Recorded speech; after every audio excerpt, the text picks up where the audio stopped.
inaugural lecture of University of Morocco, and it's a great honor to welcome you all and have you all on this occasion today. And now I would like to invite Emeritus Professor Rohan Lucas to introduce our professor for the day. Thank you. Good afternoon, Vice Chancellor Professor Niranjan Munasana, Deputy Vice Chancellor Dr. D.P. Chandrasekhar, Dean Faculty of Graduate Studies Professor Ajit Pialris, Acting Dean Faculty of Engineering Professor Chinta Jayasinghe, Head of Electrical Engineering Professor Anurag Vijayapala, Speaker Professor Asanka Rodrigo, staff members of the University of Morocco, and distinguished guests joining us through online platforms. It gives me great pleasure to introduce my colleague and friend, Professor Asanka Rodrigo, on the occasion of his inaugural lecture as part of the lecture series of the Faculty of Graduate Studies of the University of Morocco. Asanka, as is commonly known, graduated from Electrical Engineering Department of the University of Morocco 21 years ago with first-class honors in electrical engineering. Immediately after graduating, he joined industry and contributed to the design of electrical instrumentation and control monitoring systems at the Kaluganga water treatment plant project in Horana, and was soon promoted as Deputy Site Manager of ABB Italy. Soon after graduation, Asanka also followed a Master's by degree course in Electrical Engineering at the University of Morocco under an Asian Development Bank scholarship. He produced an excellent dissertation on pricing of embedded generation, which was a timely topic. As Asanka's overall abilities were recognized by the department, I was pleased to ask him to join the department in 2005. Even at that time, I felt that he would turn out to be a good teacher in electrical engineering. As a young lecturer, Asanka collaborated with the late Professor Ranjit Perera and me to establish the Master's in Electrical Installation degree program at the University of Morocco. This program has since become the most sought after MSc within the department. He proceeded to the Hong Kong University of Science and Technology to pursue his PhD, where he won Teaching Excellence Award for 3 consecutive years. He successfully defended his thesis on September 2010 and returned to Morocco to take on a heavy load in teaching, especially in electrical installations at both undergraduate and postgraduate levels. From early on in his career, I identified him not only as a university academic, but also as an engineer who would go on to become an expert in the field of electrical installations. He has participated as a resource person with me in many workshops in industry in electrical installations, such as IESL CPD on design of electrical installations and design of lightning protection systems. He is now a well-respected consultant to industry on electrical installations. During the construction of the Colombo Lotus Tower, Asanka and I were the electrical review consultants. And when I visited Beijing to finalize the review of electrical designs, he greatly assisted me through online sessions from Sri Lanka. His thorough adjustments to the lightning protection and earthing design, coupled with his alert oversight of electrical system installation, left a lasting mark on the project. He has now taken on the mantle from me in becoming a major resource person in the design of electrical installations course conducted by the IESL. Asanka is now an engineering team leader and has been involved in several major power sector projects in Sri Lanka. In particular, Asanka served as a power and energy sector expert for the ADB and the development of Sri Lanka's carbon net zero roadmap. He is now regularly consulted on the design of electrical systems for high-rise structures. His expertise extends to power sector publications, such as the guideline on rooftop solar PV installations, published by the PUCS, and modeling, simulation, and control of a medium-scale power system produced by Springer. He successfully supervised one student towards the Doctor of Philosophy, two Master of Philosophy degrees, and over 60 students in the research component of the taught Master's degree program. So far, he has published over 70 national and international technical papers and has been recognized with a Merit Award for Best Research Publication by National Research Council of Sri Lanka in 2013, and the most outstanding research performance by the Inaugural annually since 2015. Recognizing his abilities, he was appointed as Director General of the Sri Lanka Sustainable Energy Authority in 2018 and held the post till 2021. He is a senior member of the IEEE, a member of SRIMA, and served as the chairman of the IEEE Power Engineering Society, Sri Lanka chapter, from 2019 to 2021. Asanka currently holds the position of chairman of the Board of Study for Research Degrees and was the former director of postgraduate studies of the Faculty of Engineering. He is also the chairman of the Energy Management Committee of the University of Melbourne. He has amply proved my faith in him by not only excelling in academic work, also becoming an expert in renewable energy and electrical installations. His exceptional contributions were formally recognized when he was awarded the title of the most outstanding Sri Lankan engineer in 2022 by the IEEE Power Engineering Society. I am pleased to present Professor Asanka Rodrigo to you for his inaugural lecture as a professor at the University of Melbourne. Over to you, Asanka. Good afternoon, ladies and gentlemen. Vice Chancellor, Professor Niranjan Gunawardena, Deputy Vice Chancellor, Dr. Chandrasekhara, Dean, Faculty of Graduate Studies, Dr. Professor Aditya Allis, Dean, Acting Dean of the Faculty of Engineering, Professor Chinta Jaisingha, and all the professors and senior professors of the university and all the staff members, and also the district participants and those who are joining online. And first of all, I would like to thank Professor Aditya Allis, who organized this event and invited me to deliver this inaugural lecture today. And also, I would like to especially thank Professor Rohan Lucas, my dear teacher, so who accepted my invitation and came all the way, even though he is now a little bit away from the University of Maratua, and coming and introducing me as a professor for this inaugural lecture. And I think he is the best person to give me an introduction, because I would like to say that because I am standing here with this cloak, with the professor cloak, because of him, because he is the one who invited me to join the university, and also the Professor late Ranjit Pereira. And when I was joining the university, he was the head of department of the electrical engineering of the department. So I am standing here in front of you because of those two persons. And also in this inaugural lecture, I would like to dedicate all who supported me, starting from my parents and my family members, and all my teachers, starting from the school level and the undergraduate level, postgraduate level, and all those who supported me, my colleagues, my students, so to achieve this professorship in University of Maratua. With that remark, I will like to start my today's inaugural lecture, which title Facts and Myths of the Electrical Installation.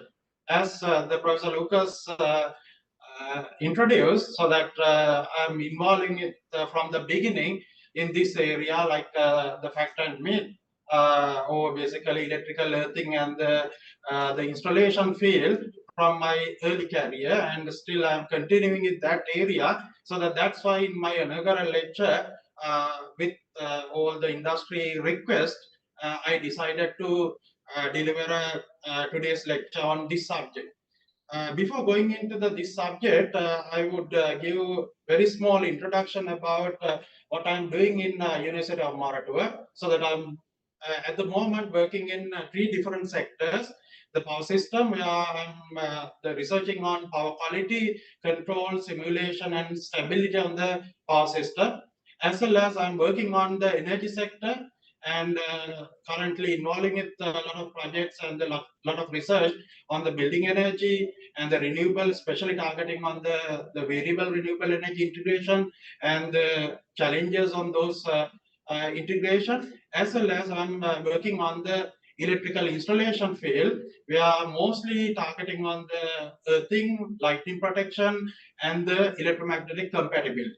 So that out of that, you can see I'm today selecting a very narrow area of my overall research work, which I feel that which will be more interested on the public, because this is a public lecture. So that rather going to a much more technical details, I thought to give some kind of awareness about this the earthing and the earthing practices. So that because the different people have different ideas on this sector, and mostly I have seen that a lot of people are the have certain doubt on this sector. So that as my duty, I thought to give a very small lecture on this the earthing, and what are the facts and myths of the earthing, and what are my thought on the practices of earthing, how you should practice the earthing, electrical earthing in industry. So that with that remark, so that before going into the detail about the earthing, now normally as the people who are working in the industry, sometimes you may heard about some people talk about earthing, some people talk about the grounding. So do you have any idea about what is the difference between these two terminologies? So that now even if you, because now the informations are available everywhere, and even if you go to internet and just type what is the difference between earthing and grounding, you will get a lot of information about these two. But you can see when you look at, I have just picked a few pictures from the internet just to highlight that different people are talking about different things about this earthing and grounding, and even articles are there, blogs are there, they are giving their ideas even with certain diagrams like that. But what I say is all these, most of these are not true. And and also the very recently before the lecture, I put the same topic into the chat GDP. Whereas I asked from AI, okay, what is the difference between the earthing and grounding? But so that fortunately it gave the correct answer. So what is the correct answer? So that if this is wrong, what is the correct answer? So that this earthing and grounding actually is nothing other than just a terminology. So the terminology means, you know that now when you look at the standard institutes, so that European standard institutes and the American standard institute, they have a certain type of the competition. So that the words used in the European standards are not used in the American standard. And sometimes their English is also different. Now this is just an English terminology where they are the whatever you connect to the earth. So that one the set of people say it as a earthing, and other set of people say it as a grounding. That's why, for example, if you look at the substation, where we are referring the American standard, that called the substation grounding. But if you use a BS standard, then for the IEC and the other standard, they mostly use the what you call as a earthing. So that when you look at that one, even when you look at the titles of those standards, all the British standard, they use the terminology called earthing. Whereas all the American and those standard, ANSI, IEEE, all of them are using the terminology called grounding to indicate whatever things you are connecting to the earth, mass earth.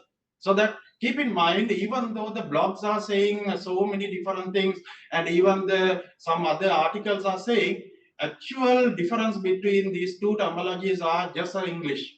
So that rather technically, so all of them are talking about connecting whatever your electrical systems to the our master.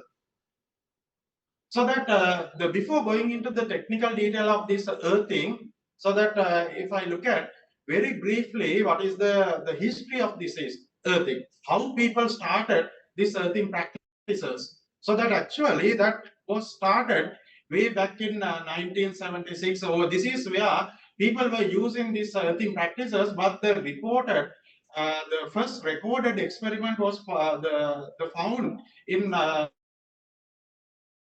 46 in this the letter, the Royal Society letter. So that where something okay,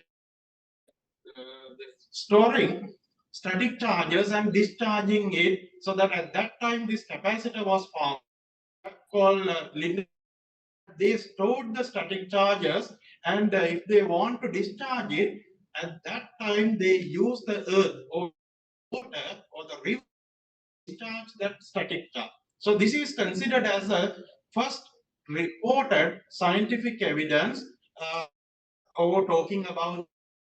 So that, and later we know that the Benjamin Franklin, who worked mostly on the static charges and also the light, so that he also this the experiment saying that this is scientifically proven techniques to, if you want to discharge any electrical, you can use the earth.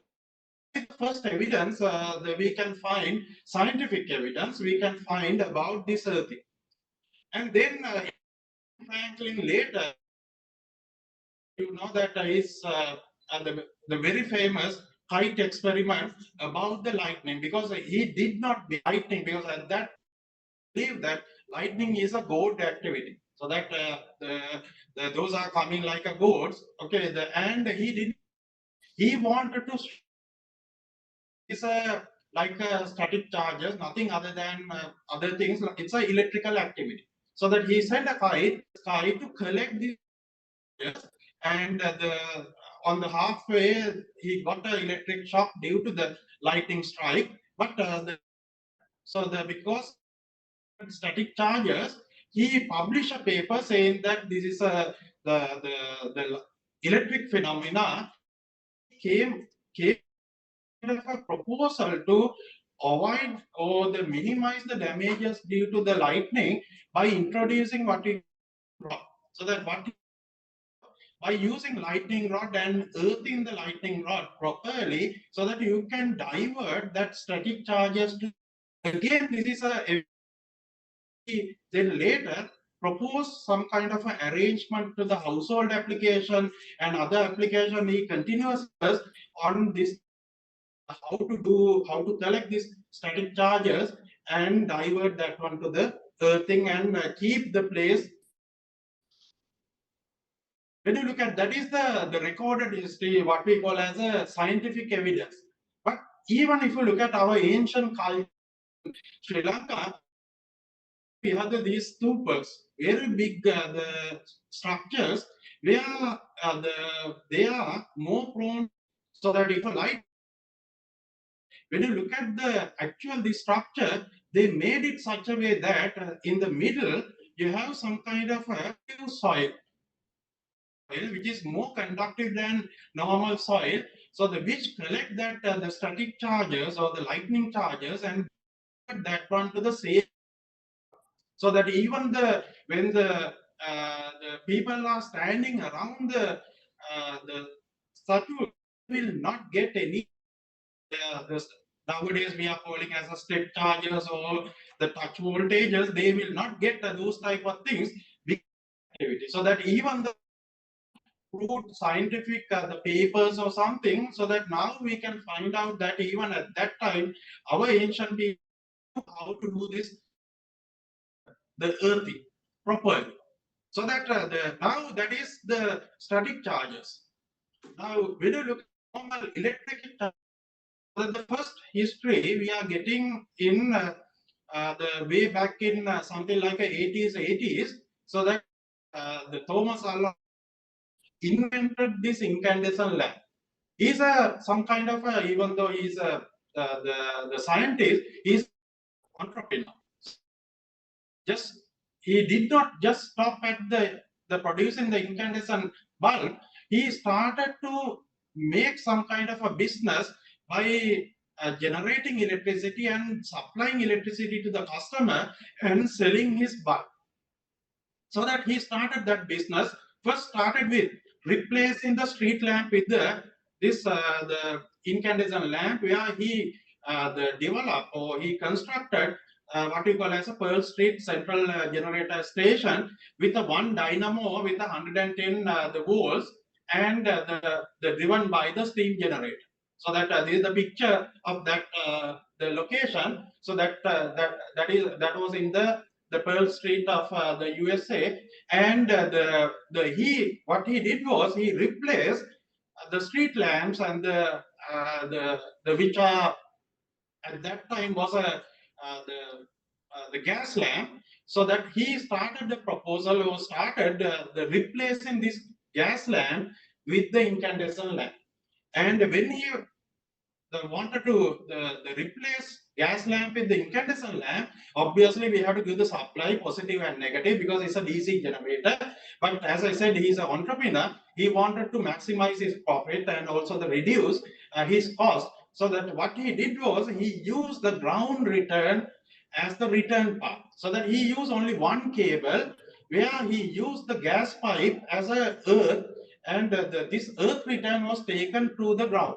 So that then okay, he started this type of a distribution, but the later, so that he got some kind of the objection from the general public, saying that because in this area is the people are getting electric shock, and sometimes the hoses are getting certain electric shock because the current is going through the ground.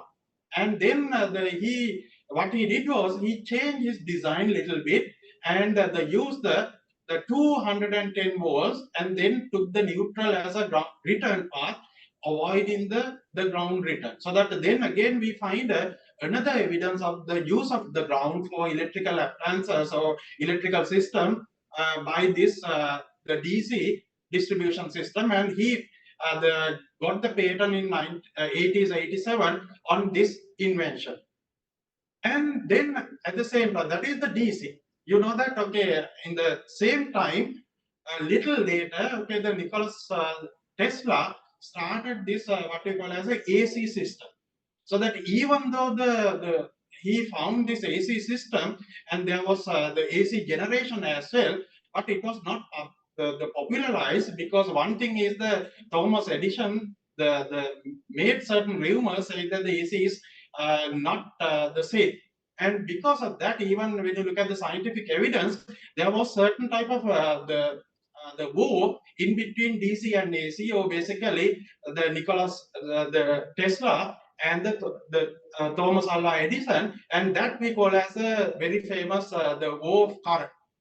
And also because of this reason, they were little reluctant to use the AC as a distribution system. But this has become popular only after people finding the neutral earthing of the transformer, so that they introduce a new technique called the secondary side earthing of the transformer. So and with that one, AC become popular than DC. So that because we can transmit for a longer distance, and you can step up, you can step down because of this transformer introduction. So that even here we can find that in way back in that time period. So the people use earthing to manage its electrical system. So then, okay, the little by little, these practices develop, and people develop these things with the experiment and with certain type of other evidences. And nowadays, when you look at the standard all around the world, there are so many standard rules and regulations on the earthing or the grounding, whatever. As I said, both of them are talking about the same thing, but so many the different type of the standards are there. But the problem is So that how do you interpret those standards, and whether you know the concept behind earthing, so then whether you are practicing them correctly. So that's the most important thing. So that then before going into the more technical details, I will say why we want to have the earthing. So that it's, as I said, people started with this the connecting electrical appliances and the metallic part to the earth to keep the equipotential or the same potential in everywhere, and also if you have certain the abnormal current in our electrical system, that can be diverted to the earth, because the earth is a charge reservoir, so that it can absorb any amount of charges, or it can release any amount of charges as we wish want. So that because of that, people realize this phenomena and use the earth as our the mechanism to divert the abnormal currents or even the excess current in our electrical system. And also the earth is everywhere, no matter whether it is Colombo, whether it is Jaffna, even whether it is England, so that everywhere you have the same earth. So that then we use the earth potential as our reference. So that then for the AC system referencing, people started to use the earth. So that is the other reason why we are using earth for electrical systems. Now, okay, when we are going for the earthing again, okay, the people are talking about the clean earth, the dirty earth, like that. Okay, different type of word.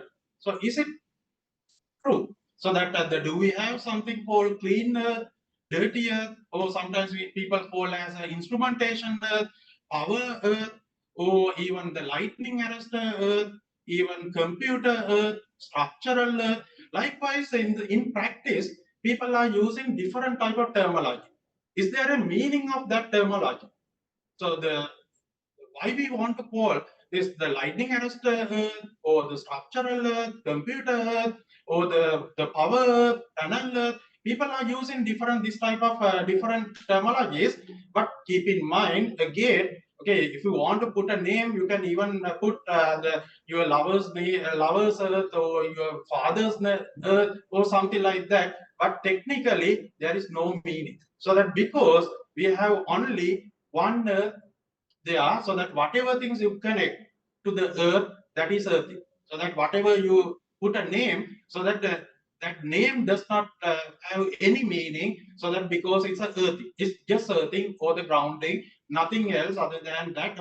Because of that, no meaning of maintaining or keeping different earth with a different names. So that because of that, even the standards basically adapted those type of concept, knowing that okay, no meaning of going for a different terminologies. So that what they are talking now is this three-dimensional earthing, where all the services, all different type of connections, if you want to connect to the earth, you can have a common earthing arrangement. So that because of this older concept of this the individual earthing, saying that clean earth, dirty earth, instrumentation earth, lightning arrestor, so that even when you go around the University of Maratua, sometimes still our technical officers are talking, okay, this is our lightning arrestor, this is our panel earth, this is our DC earth, this is our this instrument earth, like that. Okay, people are talking like that. But this concept is no longer recommended. What they are saying is, okay, whatever you connect it within the installation, you have to have the equipotential bonding. So that because of that, this individual, maintaining individual earth is no longer accepted, as well as then connecting them together and maintaining one earth electrode is also not accepted because of the electromagnetic interferences. So that because of that, now the current concept is where we have to go for a what we call as a three-dimensional earthing. So that where all the services within the installation, we have to connect them together and create a equipotential zone and the equipotential bonding. You can have multiple earth electrode. So the no doubt, so that in that case, so that you can maintain different earth at different location, but you have to connect them together and create a equipotential bonding. So that is the new concept which we have to follow, so that then we can minimize most of the damages which are created due to the earthing malfunctions or malpractices. So that all the standard, not only this the one standard, even when you go to a lightning protection, so that also talks about the same thing: equipotential bonding, the structural earthing, and creating everything together. Now here you can see even your lightning arrestor, even your data, even your power line, and all the other type of the electrical services, you are connecting through the surge protective device to a common equipotential bonding, and then you can go for a the common earthing arrangement. So this is the newest practice. It's not new, but unfortunately most of the people are unaware and still little reluctant, saying that because of the older concept of different, this cleaner, dirtier, that type of concept. So that but now all the standards are recommending this type of a common equipotential bonding. And also, when you look at nowadays, one of the key problem is so that there are many electrical equipments, which are some of the equipments are very sensitive, so that they are like the control instruments, and sometimes like signaling equipment, data equipment, where they can have some kind of interferences, because in early days, as I said, we started with the DC, then we move into the AC. Still, the AC is 50 hertz or 60 hertz, that is the low frequency. Whereas when you go to the nowadays equipment, most of them are working with high frequencies. So that when you are working with high frequencies, they are very easily emit electromagnetic interferences. When you have the electromagnetic interferences, so that that can disturb your normal function. So that these interferences can happen in two different ways. One is due to the capacitive coupling, other one we call as an inductive coupling. When you look at these two, these two are behaving in a different manner, and because of that, okay, if you want to reduce the interferences, one thing you can do is where you can use the shielding. So that is a common practice. But the main problem is even the shielding, sometimes people misinterpret and misuse it. If you have a cable shielding, so that sometimes people advise to use only one side earth. So that when you look at this electromagnetic interferences, as I said, one is capacitive. Capacitive means it's an electro, that is high voltage. If you have a higher voltage, it is the very easily that will create a higher the capacitive coupling. But when you have the inductive, or when you have the high currents are creating inductive coupling.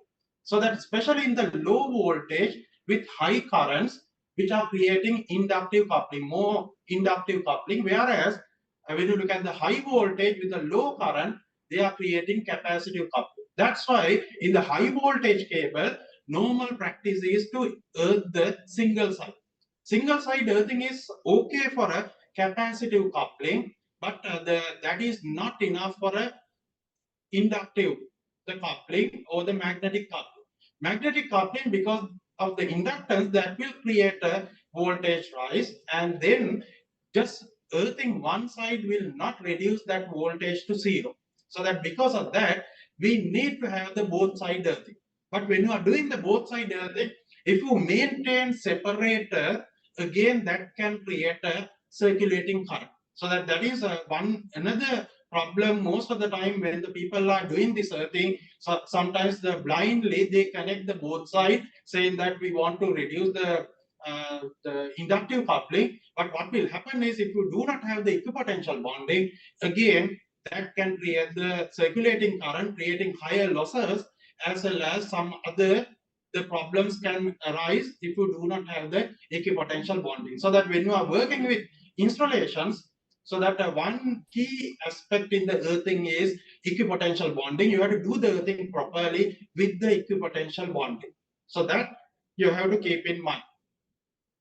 And also nowadays, when you look at this, the nowadays system, as I said, we are mostly working with high frequencies.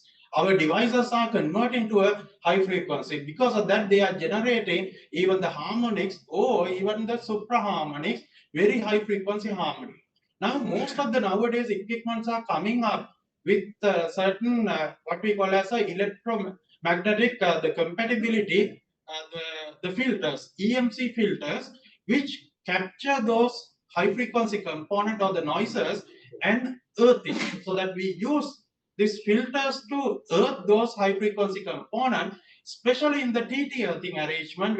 If we use that type of high frequency component, what will happen is that will return to the source earth electrode, creating a potential rise in the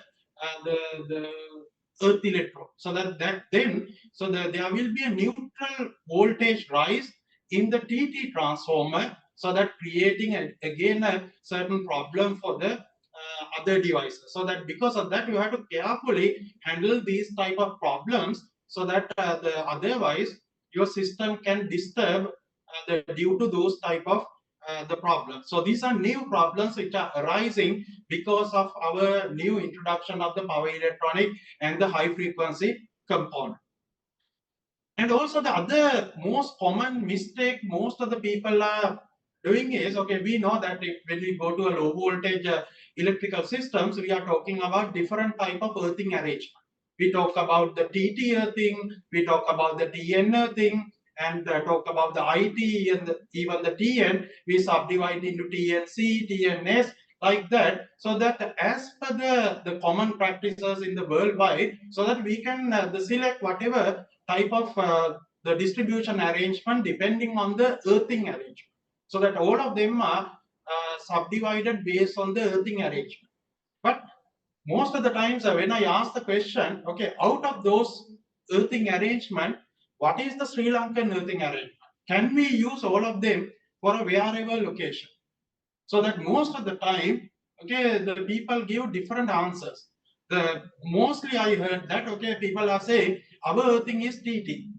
Is that so? So is that our earth is TT? So that now as per the BS7671, because we are adapting the BS7671 without any changes, so that because of that, so that all these earthing arrangements can be used our system. But keep in mind one thing, because when you look at our distribution system, that is the LECO and the CEB, or our utilities distribution system, they are not maintaining a different earth cable. So that what they do is, within the substation, they do the neutral earthing, but that will not be distributed to the customer. So that you cannot use the TN earthing for those type of distribution customers. So that because of that, our distribution customers will be only TT. But all the other, if you have a dedicated transformer or the bulk connection, so that we can choose as per the designer's requirement, we can go for either TT or TN, so that there is no any restriction for that one, so that the utility people cannot come and say, okay, you have designed it as a TN, because of that we cannot give the connection, because we have adapted the BS7671. So this is one of the other misinterpretation in the industry, saying that, okay, if you are taking the supply from utility, it should be TT. It is not like that. If you are taking a supply from utility with a low voltage connection, it should be TT. But if you are going with the bulk connection, it's up to the designer to decide what is your earthing arrangement. And the other thing is, like for like IT is allowed only for a special installation. Now, for example, in university, if we have a data center, we can design the data center using IT, but we cannot design our entire university as IT.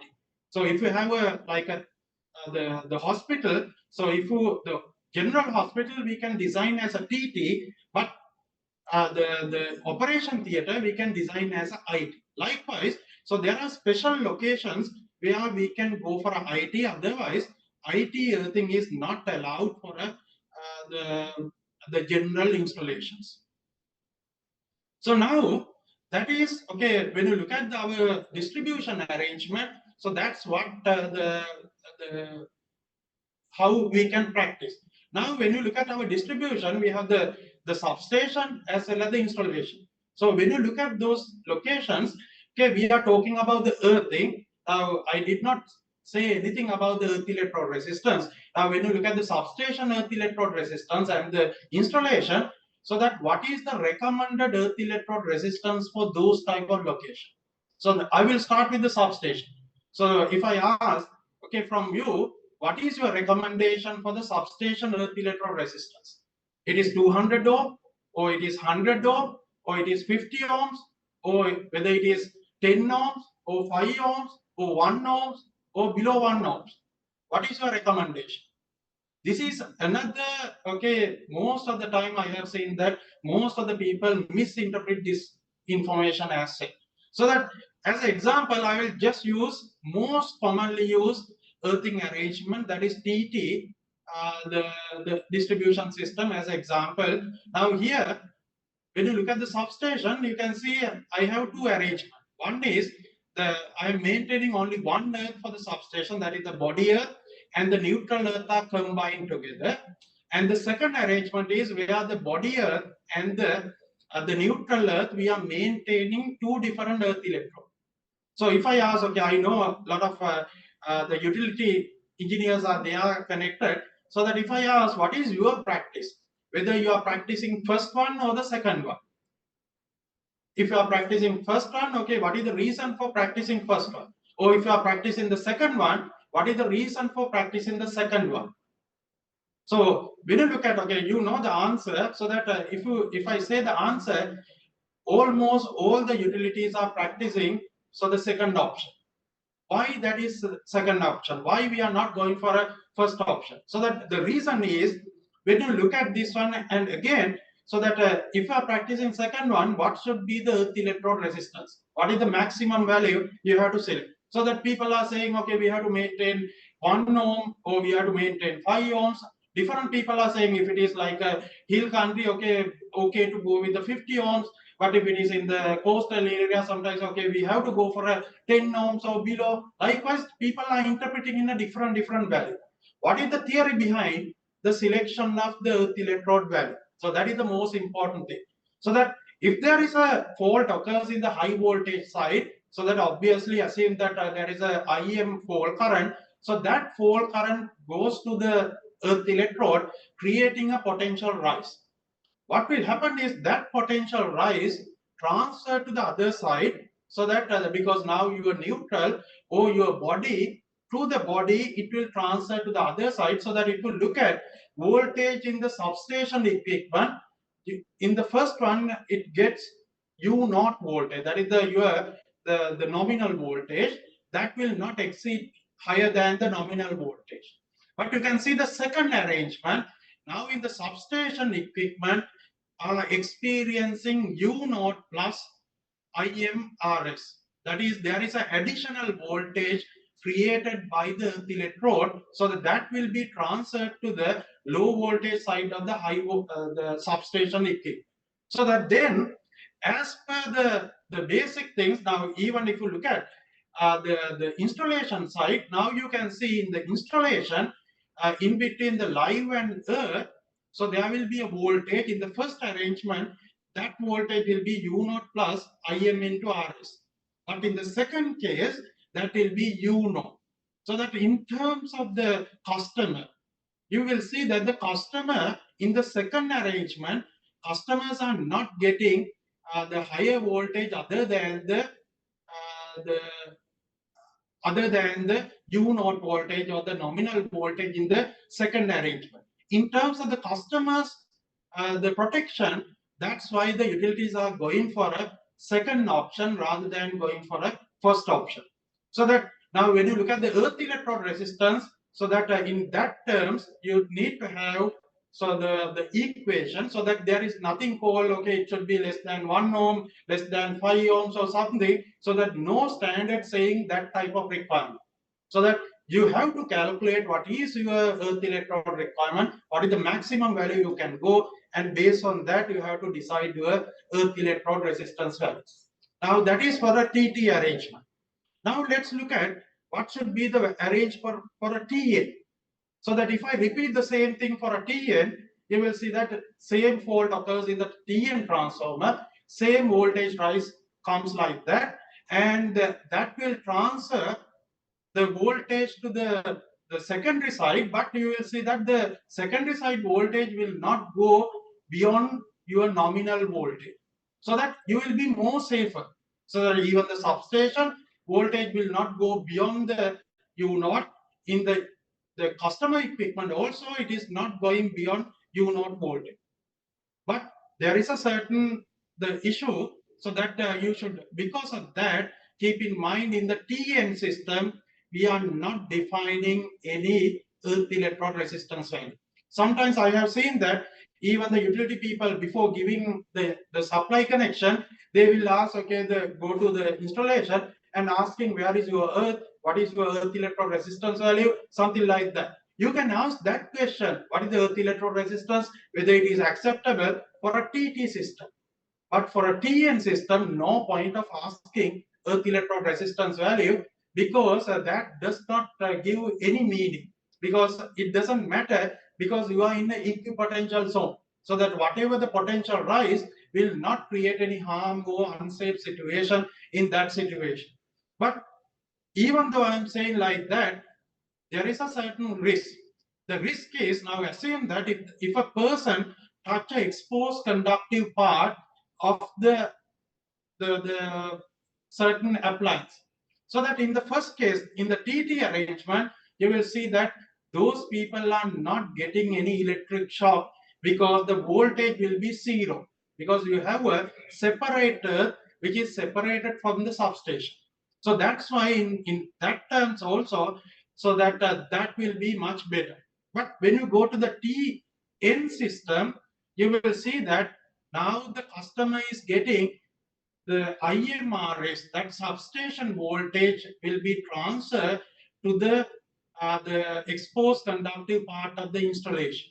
So this can create a electric shock situation to the customer. So that because of that, if you are practicing the TN system, so there is a solution for that also. So what you have to do is you have to have a equipotential bonding or the foundation thing, so that where you can maintain the structure as an earthing arrangement. So in that case, you are again having the same potential. So that if you are practicing the TN system, you should know that, okay, what are the requirements, how you should practice, and you have to look at not the electrode resistance, whether the equipment or whether the system is equipotentially bonded, not the earth electrode resistance value. So that asking earth electrode resistance for a TN system has no meaning. Then again, the other thing is, so that when we are looking at the installation earth, now we are saying that we have to connect all our electrical appliances, exposed conductive part, other metallic part to the electrical system or the main equipotential bonding, and create the equipotential zone. So that when you are connecting again, so that there are different type of connections. This is also misinterpreted by most of the industry people, so that everything we call as earthing. But you can see some of them are named as protective conduct. Some of them are called as a protective bonding. So that these terms are used with a specific reason. So that you have to understand that reason. And then even the earth conductor, now you can see two are conductors, other two are bonding. One we call as a supplementary bonding. So that there is a difference between the conductors and the bonding and the sizing of these conductors.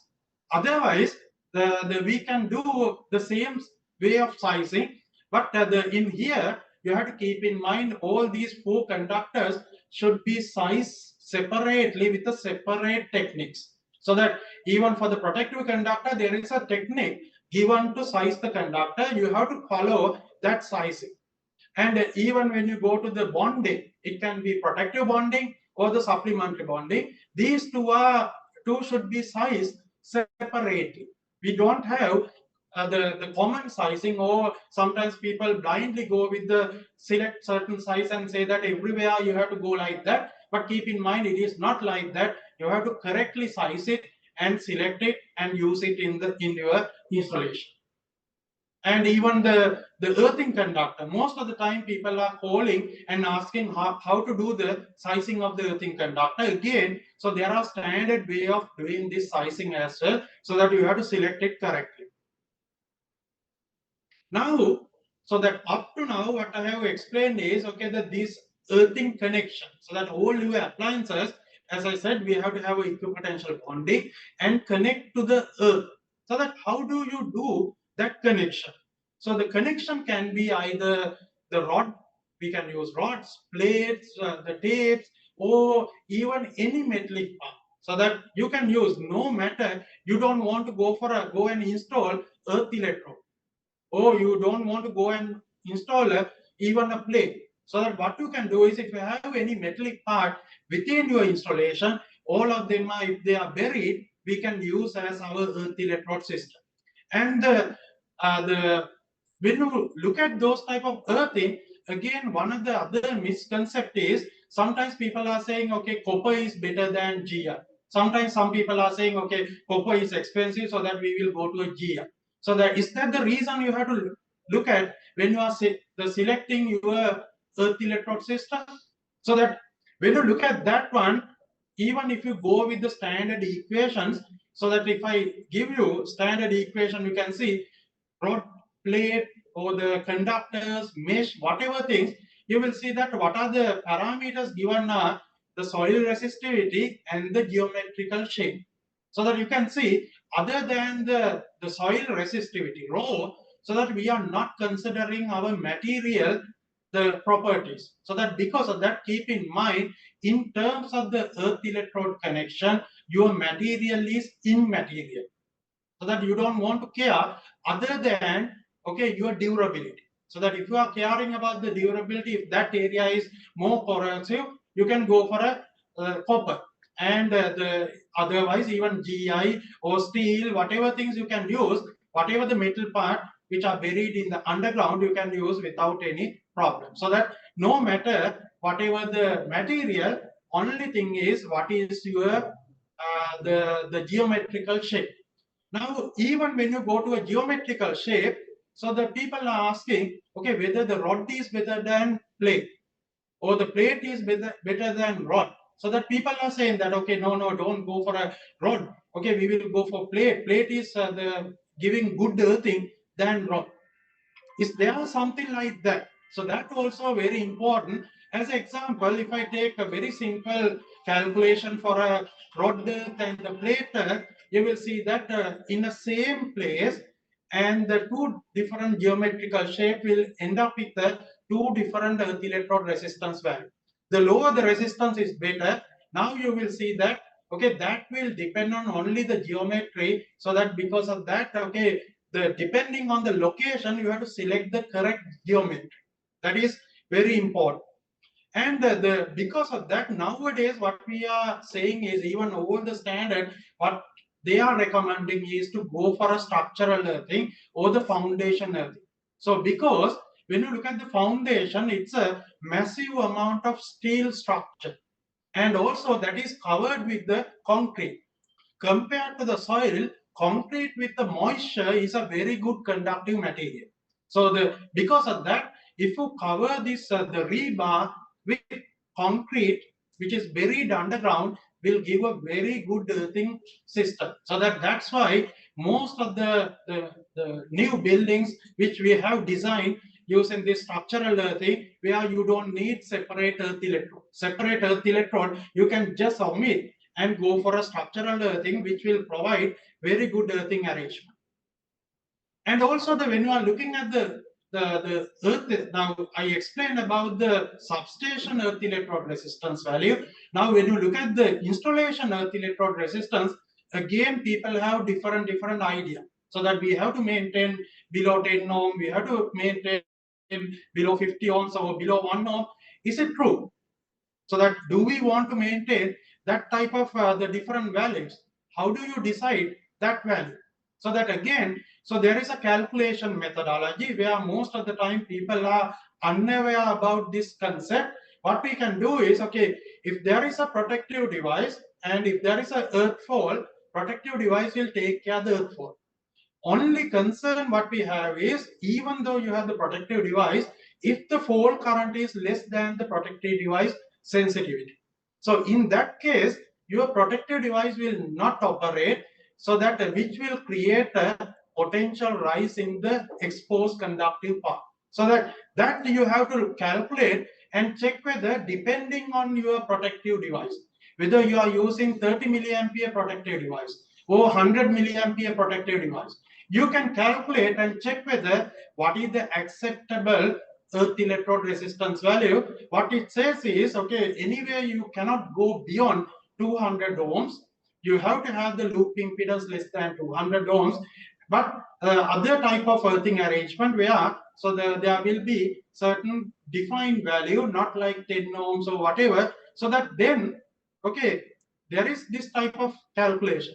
Then why people are asking below 10 ohms? Most of you are aware that when you ask from the industry people what is the electrode resistance you are maintaining, most of the people are saying, okay, we maintain below 10 ohms. What is the reason behind this below 10 ohms? So this reason behind below 10 ohm is nothing other than your lightning protection system. So that as per the lightning protection standard, it specifies below 10 ohms earth electrode resistance, where you can see so that it says the lower the resistance is okay. So that none of the standards are saying, okay, you have to maintain below this value or below that value. So that what it says is below the better or the lower the better, but if you can maintain less than 10 ohms in the low frequency measurement, that will be sufficient. So that is the reason why we are maintaining this type of 10 ohm earth electrode resistance value. Now, when you want to say 10 ohm, then again you have to measure it correctly. So otherwise, if you use whatever the way and just measure and report whatever the value, because the meter will give whatever value, so that you have to verify that whether that measured value is correct value. So that now if you have a very simple earth electrode, you can use the fall of potential method. But if you have a very complicated earthing system, then this can give a error result. So that because of that you have to do some kind of adjustment. So that when you look at that adjustment, so there are various techniques. Okay, one technique is even what I am recommending is to go for this type of a slope method. So that where you can measure the earth electrode resistance continuously for a different probe separations, and then take a slope, and then we can come up with the earth electrode resistance value using this equation, where that will give a reasonable earth electrode resistance value. So that is also okay if you can measure the earth electrode resistance continuously like that. But the problem is now, as an example, so that if you look at the location, so that all these measuring equipments are calibrated for a flat land with a homogeneous soil.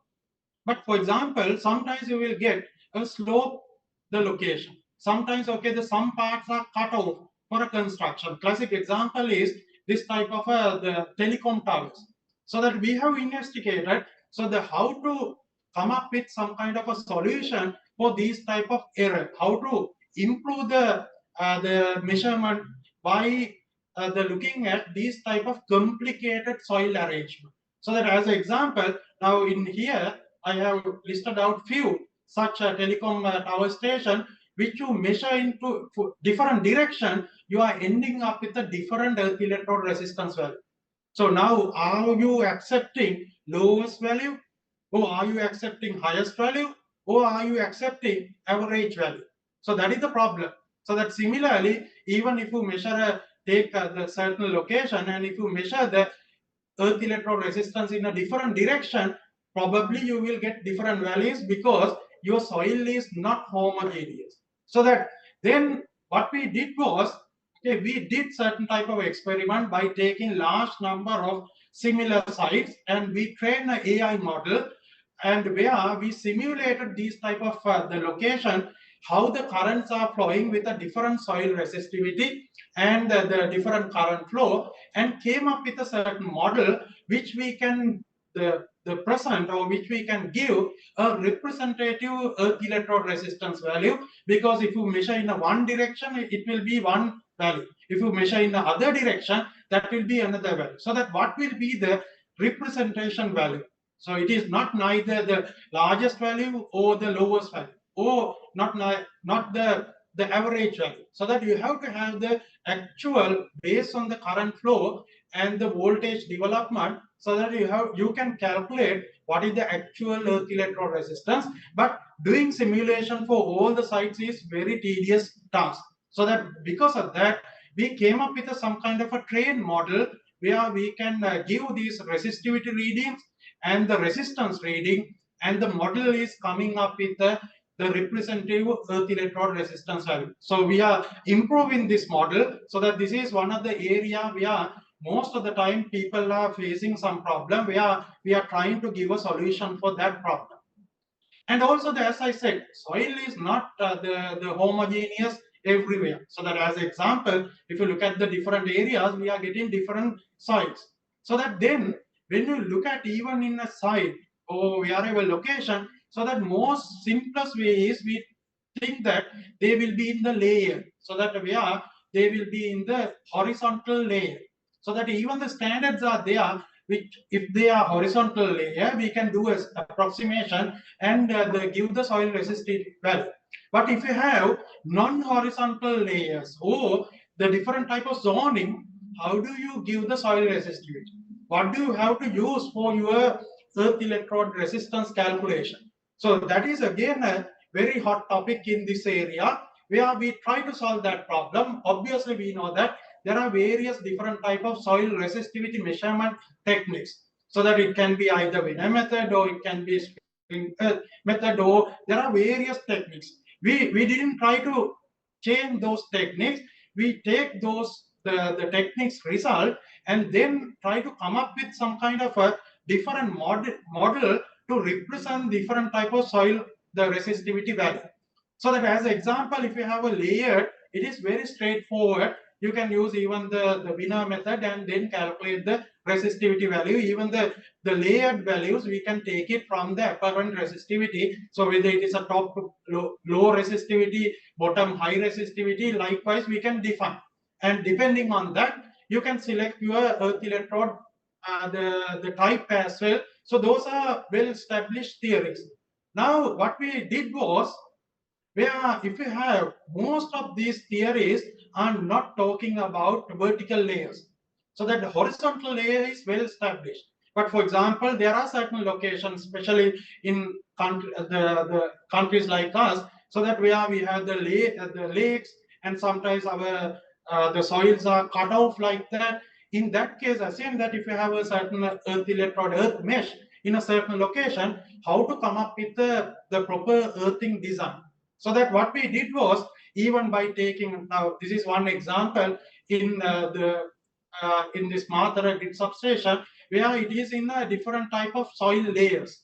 So that where you cannot use normal homogeneous concept in these type of location. So that what we did was, we went for the basic theory and then developed the equation to the different the type of soil layers, and come up with certain type of equations, and develop certain type of the relationship for the different type of soil models. So that where we develop something called image distribution methodology, and where that is very similar to, you know, that the electrical people, if you want to calculate the transmission line inductance amount and the capacitance, we take the soil as your image. So that the same technique we applied for this, that solve this problem, and came up with the what we call as a vertical layer model using image distribution. And then we came up with a very good, okay, the very accurate result for this type of solution. And based on that, what we did was, because the manual calculation is very difficult, so it's very complicated, we develop our own computer software, so that which we can support this type of calculation. So that using my student groups, so that I developed a software which is okay now in a very good form, and we can do whatever the complicated earthing design, so that which can even do the transient analysis of the earth current flow, and even for the complex. Now normally most of the commercially available software, they are doing the IEEE type of the normal rectangular shape earthing calculation. Now in this software, we developed this one by considering all different the type of geometrical shape and all different type of soil models, and even we did the publication in IEEE on those type of the development, and came up with a software with a user interface, very the friendly user interface, which we can find out the steady state condition of the soil under the the electrical distribution, as well as even the transient condition. So that we use this software to support even the utility. When you look at most of the critical substation in the utility, so like a Chunagam substation, which I did the design by using this software. Even the Colombo L, which is a very the constrained area, so the where the design is done by this software. Likewise, very special location, even Maho, Pallekele. Pallekele is again different soil layers and the different the levels of the substation, which I use this software to calculate the what is the acceptance of the earthing design in that particular location. Likewise, we contributed by using this our research work for the practical problems in the society where you cannot solve by the normal type of the computer softwares. And fortunately, as I said, by using these things, I have supported many industry projects, as Professor Lucas clearly explained, so that even the Lotus Tower, so that this complete design, lightning protection and the earthing design, we did it. Highly involved with this complete design, and even for the Grand Hyatt, so that is the second highest, tallest building in Sri Lanka, which completely the earthing design and the lightning protection, which I did. So based on these theories which I developed, and also the correct practices, and the current ongoing project of this Marina Mall, it's a massive, the toll infrastructure, so that is also I did it. And all the data centers in Sri Lanka, which are the very high tier 3 type of data centers, which they are demanding very high reliability and the continuity, including the dialog data center, SLT data center, the Mobitel data center, Hutch. Likewise, all the data centers, even the Orion City data center, all of them are done like that. And even for the Bandaranaike International Airport, which obviously stopped due to many other reasons, but even that one, the lightning protection and the earthing design, which I did, and the Sa Cultural Center. Likewise, there are many iconic buildings which in Sri Lanka, which I got involved and gave my consultation for this lightning protection and the earthing design. So that because of this knowledge, thanks to my students and thanks to my other the contributors, so that where we develop a certain very high level of earthing design and the lightning protection techniques, which we can use for any industry application. So with that, the note, I would like to thank all of you. Today's I think we have a large number of online gathering, and where I hope you got some kind of the good knowledge about these earthing practices. What are the facts and what are the myths where the industry people are having, so that you may have clarified most of those things within this short time period. Again, thank you very much for the participation and for today's the lecture. So thanks all. Thank you, Professor Asanka S. Rodrigo, for sharing your expertise on the facts and the myths of electrical earthing, and your insights into a new look at an old concept offered as a renewed perspective and a deep understanding of electrical earthing. And also, we are grateful for your contribution to our inaugural lecture series. And now, I would like to invite Professor Chita Jayasinghe, the Acting Dean of the Faculty of Engineering, to hand over the token of appreciation, a memento of the event, to our speaker. And once again, I would like to invite Professor Asanka S. Rodrigo to accept the token of appreciation.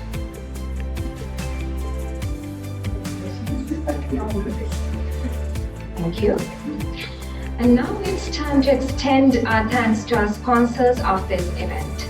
Cargill's, the event sponsor, Daily FT, the print media sponsor, and our social media sponsor, Sri Lankan Scientist. Finally, thank you all of you for joining and making this event a success. Have a good day.